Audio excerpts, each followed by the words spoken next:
Halo teman-teman Krisna, selamat pagi. Nah, kembali sekarang kita akan belajar tentang sejarah kedatangan bangsa Eropa ke Indonesia, ya.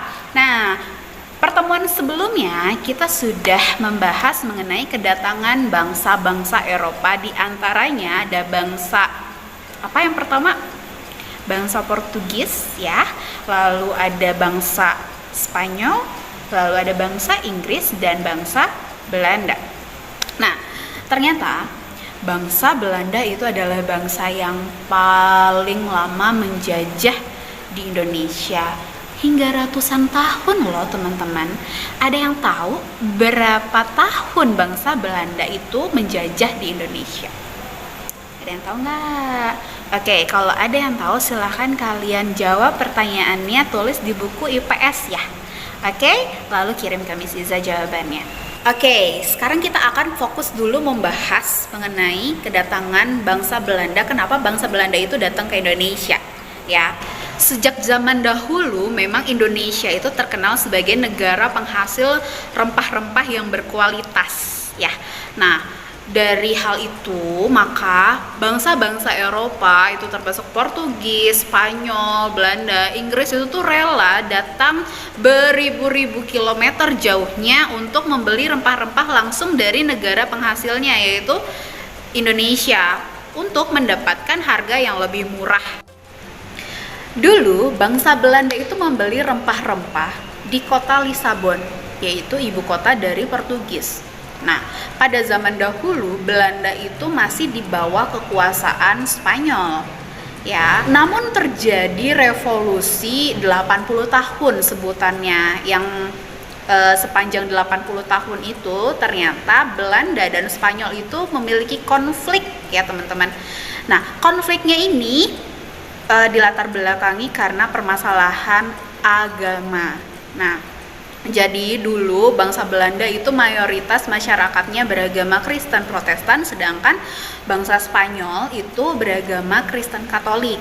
Nah, sehingga pecahlah konflik itu mulai dari tahun 1568 hingga 1648. Awalnya bangsa Belanda dan Spanyol itu berperang karena landasan agama. Tapi di kemudian hari ternyata ada juga permasalahan ekonomi dan politik yang membuat bangsa Belanda ini akhirnya harus pergi dari Portugis. Ya, pada tahun 1585 Raja Philips II dari Spanyol itu menutup akses untuk kapal-kapal Belanda agar tidak bisa masuk lagi ke kota Lisabon untuk mendapatkan rempah-rempah. Sehingga bangsa Belanda itu berpikir bagaimana caranya mereka mendapatkan rempah-rempah ketika mereka sudah tidak ada lagi asupan rempah-rempah dari kota Lisabon. Penutupan kota Lisabon itu memicu bangsa Belanda untuk mencari daerah lain untuk mendapatkan rempah-rempah. Maka dimulailah pelayaran bangsa Belanda untuk mencari rempah-rempah ke daerah-daerah lain.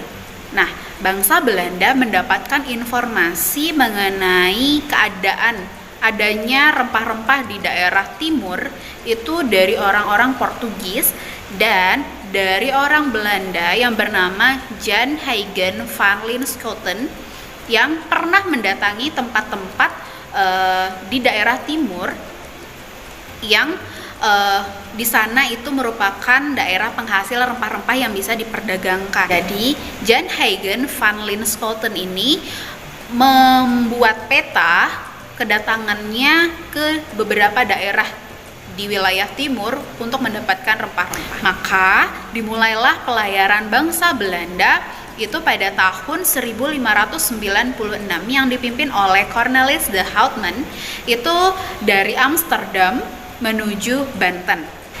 Dengan rute pelayaran melewati pantai barat Afrika, Tanjung Harapan, Samudra Hindia, Selat Sunda dan hingga mendarat di Banten pada tanggal 27 Juni 1596. Waktu pertama kali Belanda datang ke Banten itu disambut oleh Sultan Abdul Mufakkir Mahmud Abdul Qadir yang sedang memerintah pada saat itu di Banten. Nah, Awalnya Belanda ini bersikap baik, namun pada kemudian hari masyarakat Banten ini semakin tidak menyukai bangsa Belanda karena mereka bersikap kasar. Sikap Belanda yang sombong, kasar, dan suka memaksakan kehendak itu tidak disukai oleh masyarakat Banten, sehingga Belanda itu diusir dari tanah Banten dan diminta untuk kembali ke Belanda. Pada saat itu, Cornelis de Houtman dan seluruh pasukannya itu kembali ke Belanda dalam keadaan membawa banyak rempah-rempah dari Indonesia di dalam kapal Belanda. Karena keberhasilan bangsa Belanda yang pada ekspedisi pertama yang dipimpin oleh Cornelis de Houtman itu mendapatkan rempah-rempah yang banyak dari Indonesia, itu membuat masyarakat Belanda itu juga ingin melakukan ekspedisi selanjutnya ke Indonesia untuk mendapatkan rempah-rempah. Nah, maka dilakukanlah ekspedisi kedua dari negeri Belanda ke Indonesia yang dilaksanakan pada tahun 1598, tepatnya pada bulan November, itu di bawah kepemimpinan Jacob van Eyck. Pada saat itu berlayarlah 8 buah kapal Belanda ke Indonesia dan kemudian juga mendarat di Banten. Pada saat Belanda datang yang kedua kalinya ke Banten, hubungan Banten dengan Portugis saat itu sedang memburuk, sehingga Belanda yang datang itu disambut baik oleh masyarakat Banten, oleh para pemimpin Banten pada saat itu. Nah, sikap dari Belanda sendiri juga terlihat sangat berhati-hati. Terlihat bahwa Jacob van Eyck sudah mempelajari pengalaman dari Cornelis de Houtman yang sebelumnya, karena sebelumnya memang hubungan antara Belanda dan Banten itu kurang baik. Jadi Jacob van Eyck sudah bisa mempelajari hubungan tersebut dan memperbaiki hubungannya dengan penguasa Banten pada saat itu, sehingga kapal Belanda sudah penuh dengan rempah-rempah.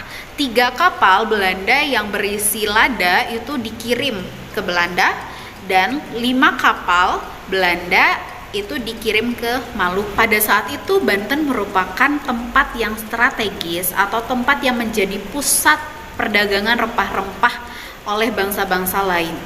Ya, awalnya Belanda juga datang ke Indonesia, datang ke Banten hanya untuk berdagang, berjual beli rempah-rempah.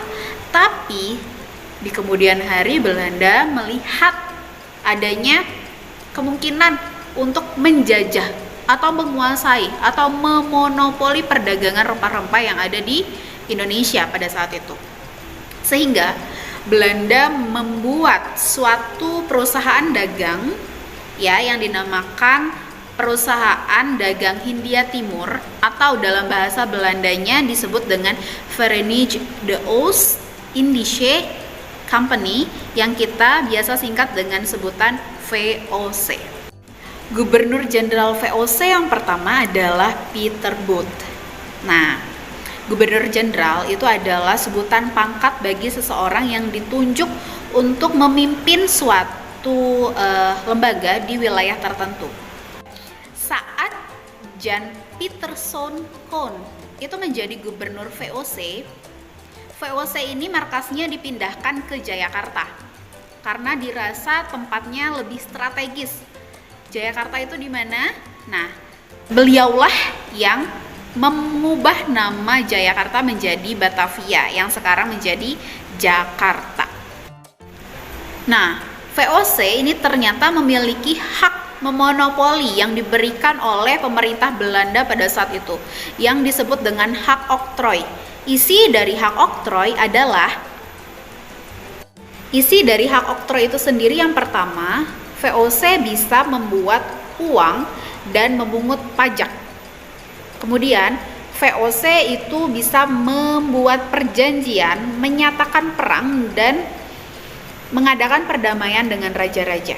Kemudian VOC juga bisa membuat senjata dan mendirikan benteng, lalu mengangkat dan memberhentikan pegawai. Sikap VOC ini memaksa masyarakat pada saat itu untuk menjual rempah-rempah hanya kepada VOC, dan Sebenarnya masyarakat tidak setuju dengan keadaan seperti itu gitu ya, dan masyarakat itu melakukan perlawanan terhadap sikap VOC yang seperti ini. VOC juga melakukan politik adu domba untuk menguasai kerajaan-kerajaan di Indonesia. VOC sangat mudah memperoleh barang dagangan pada saat itu. VOC berusaha untuk menguasai suatu daerah agar mendapatkan hasil bumi dari daerah tersebut, tapi dengan cara yang tidak baik. Penyebab VOC dapat dengan mudahnya menguasai daerah-daerah di Indonesia diantaranya karena ketidakbersatuannya para raja-raja di setiap daerah di Indonesia. Ya mungkin karena ada adu politik tadi ya. Terus perlengkapan VOC itu lebih lengkap ya, lebih lengkap dan canggih. VOC itu menjalankan politik perang, perjanjian, adu domba, dan memecah belah kekuatan raja-raja di Indonesia pada saat itu. Hingga pada saat itu hanya VOC sajalah yang diizinkan untuk melakukan perdagangan di Indonesia. Seperti itulah sejarah singkat VOC yang mulai berdiri pada tahun 1602 hingga 1800. Pada awal abad ke-19, VOC bangkrut karena korupsi dan terlalu banyak membiayai biaya perang Belanda. Itulah materi kita hari ini. Terima kasih bagi teman-teman yang sudah memperhatikan pembelajaran hari ini. Sampai jumpa di video berikutnya. Dadah!